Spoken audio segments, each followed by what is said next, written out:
back, everyone. Second video. And here we go.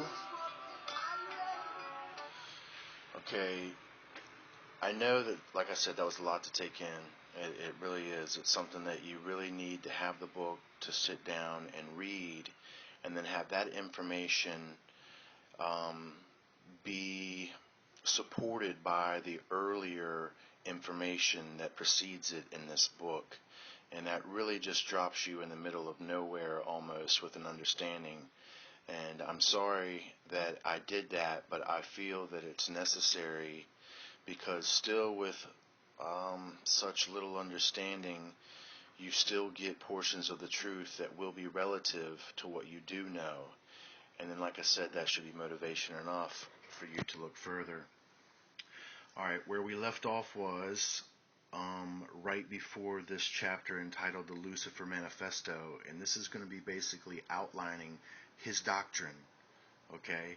And this doctrine is going to be heavily related to the exact same doctrine of those locusts that come from the inner earth that we've talked heavily about so far.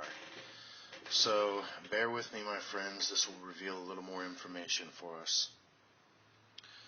The Lucifer Manifesto. Whatever the early origins of trouble in the hearts of Lucifer and Satan, the final outbreak took form as the Lucifer Declaration of Liberty. The cause of the rebels was stated under three heads. Number 1, the reality of the Universal Father. Lucifer charged that the Universal Father did not really exist, that physical gravity and space energy were inherent in the universe, and that the Father was a myth invented by the Paradise Sons to enable them to maintain the rule of the universe in the Father's name. He denied that personality was a gift of the Universal Father. He even intimated that the Finalitors were in collusion with the Paradise Sons to foster fraud upon all creation, since they never brought back a very clear-cut idea of the Father's actual personality as it is discernible on Paradise. He traded on reverence as ignorance. The charge was sweeping, terrible, and blasphemous. It was this veiled attack upon the Finalitors that no doubt influenced the ascendant citizens then on Jerusalem to stand firm and remain steadfast in resistance to all the rebels' proposals.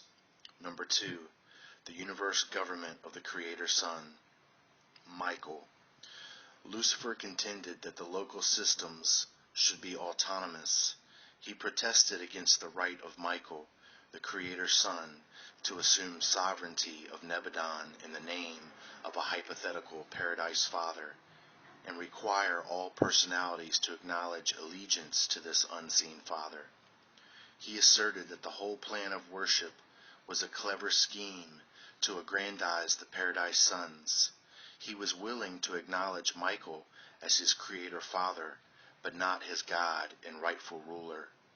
Most bitterly did he attack the right of the Ancient of Days, foreign pontiffs, to interfere in the affairs of the local systems and universes. These rulers he denounced as tyrants and usurpers. He exhorted his followers to believe that none of these rulers could do aught to interfere with the operation of complete home rule if men and angels only had the courage to assert themselves and boldly claim their rights. He contended that the executioners of the Ancient of Days could be debarred from functioning in the local systems if the native beings would only assert their independence. He maintained that immortality was inherent in the system personalities, that resurrection was natural and automatic, and that all beings would live eternally except for the arbitrary and unjust acts of the executioners of the Ancient of Days.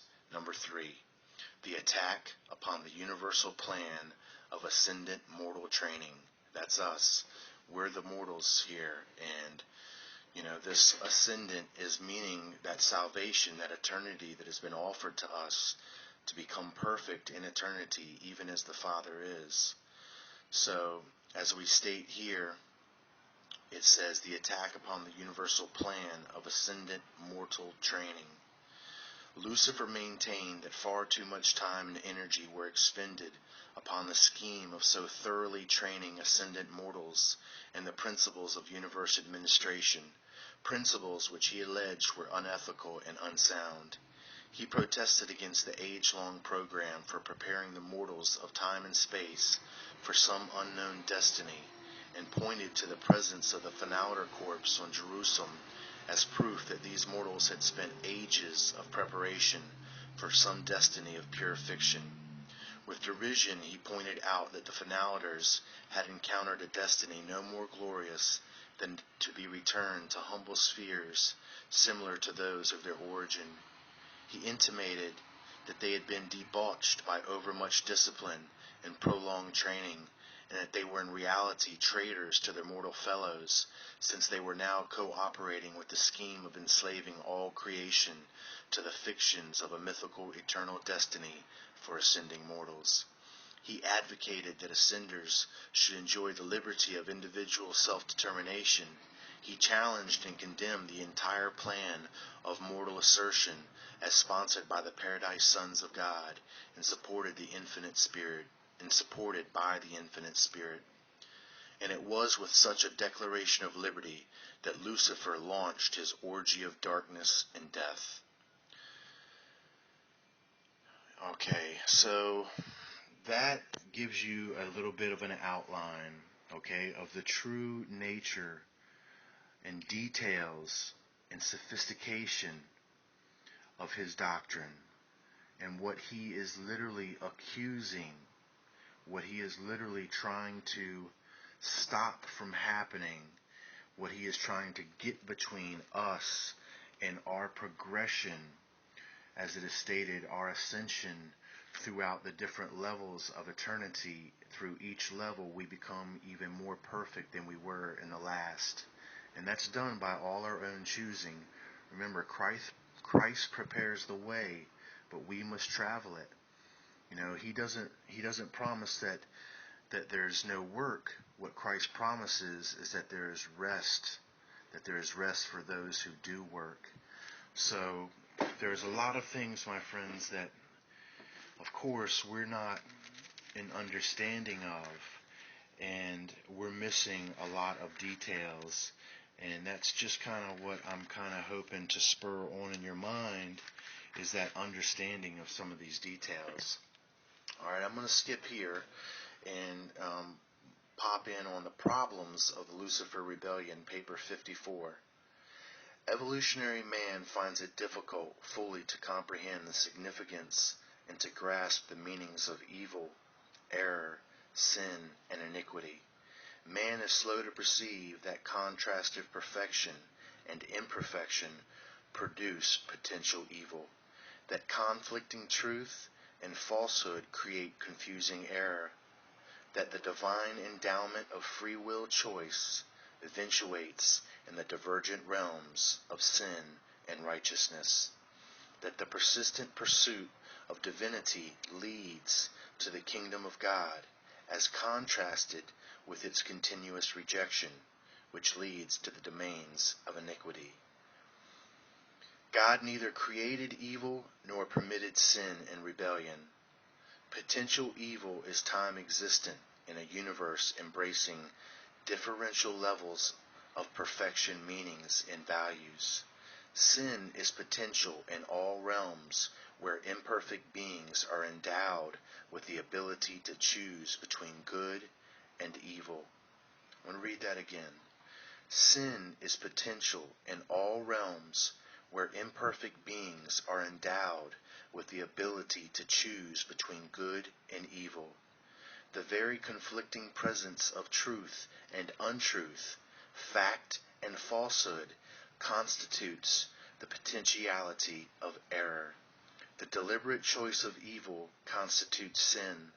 The willful rejection of truth is error. The persistent pursuit of sin and error is iniquity. True and false liberty. A Of all the perplexing problems growing out of the Lucifer rebellion, none has occasioned more difficulty than the failure of immature evolutionary mortals to distinguish between true and false liberty. True liberty is the quest of the ages and the reward of evolutionary progress. False liberty is the subtle deception of the error of time and the evil of space. Enduring liberty is predicted on the reality of justice, intelligence, maturity, fraternity, and equity. Liberty is a self-destroying technique of cosmic existence when its motivation is unintelligent, unconditioned, and uncontrolled. True liberty is progressively related to reality and is ever regardful of social equity, cosmic fairness, universe fraternity, and divine obligations. Liberty is suicidal when divorced from material justice, intellectual fairness, social forbearance, moral duty, and spiritual values. Liberty is non-existent apart from cosmic reality, and all personality reality is proportional to its divinity relationships. Unbridled self-will and unregulated self-expression equal unmitigated selfishness, the acme of ungodliness. Liberty, without the associated and ever-increasing conquest of self, is a figment of egotistic mortal imagination. Self-motivated liberty is a conceptual illusion, a cruel deception. License masquerading in the garments of liberty is the forerunner of abject bondage. True liberty is the associate of genuine self-respect. False liberty is the consort of self-admiration. True liberty is the fruit of self-control. False liberty, the assumption of self-assertion. Self-control leads to altruistic service. Self-admiration tends towards the exploitation of others for the selfish aggrandizement of such a mistaken individual as is willing to sacrifice righteousness attainment for the sake of possessing unjust power over his fellow beings. Even wisdom is divine and safe only when it is cosmic in scope and spiritual in motivation. There is no error greater than that species of self-deception which leads intelligent beings to crave the exercise of power over other beings for the purpose of depriving these persons of their natural liberties. The golden rule of human fairness cries out against all such fraud, unfairness, unselfishness, and unrighteousness. Only true and genuine liberty is compatible with the reign of love and of the ministry of mercy. How dare the self-willed creature encroach upon the rights of his fellows in the name of personal liberty when the supreme rulers of the universe stand back in merciful respect for these prerogatives of will and potentials of personality? How dare the self-willed creature encroach upon the rights of his fellows in the name of personal liberty when the supreme rulers of the universe stand back in merciful respect for these prerogatives of will and potentials of personality? No being in the exercise of his supposed personal liberty has a right to deprive any other being of those privileges of existence conferred by the Creator and duly respected all their loyal associates, subordinates, and subjects. Evolutionary man may have to contend for his material liberties with tyrants and oppressors on a world of sin and iniquity, or during the early times of the primitive evolving sphere, but not so on the Morontia worlds or on the spirit spheres. War is the heritage of early evolutionary man, but on worlds of normal advancing civilizations, physical combat as a technique of adjusting racial misunderstandings has long since fallen into disrepute. I'm going to read that again. War's the heritage of early evolutionary man, but on worlds of normal advancing civilization, physical combat as a technique of adjusting racial misunderstandings has long since fallen into disrepute. I'm going to come with another video. Thank you.